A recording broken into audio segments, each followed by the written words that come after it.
Welcome back to Osborne Insider, where you can get the latest information on our products, installation tips, and other news. Not only do we offer a large selection of island leg designs on our website, we also offer variations of popular profiles so that you can easily find the perfect fit for your project.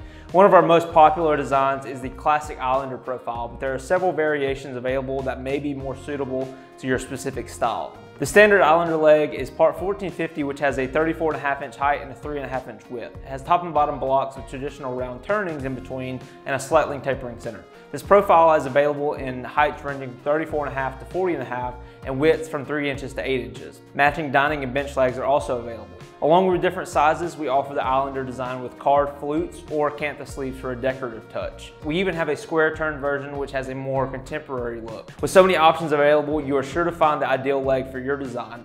Each leg will be sanded to 150 grit and ready to finish. You can choose a stain or paint grade wood species depending on your application. Thank you for joining me for this Osborne Insider. If you would like to stay updated with our newest content, don't forget to like this video and subscribe to our channel. Until next time, I hope you take the opportunity to build something beautiful.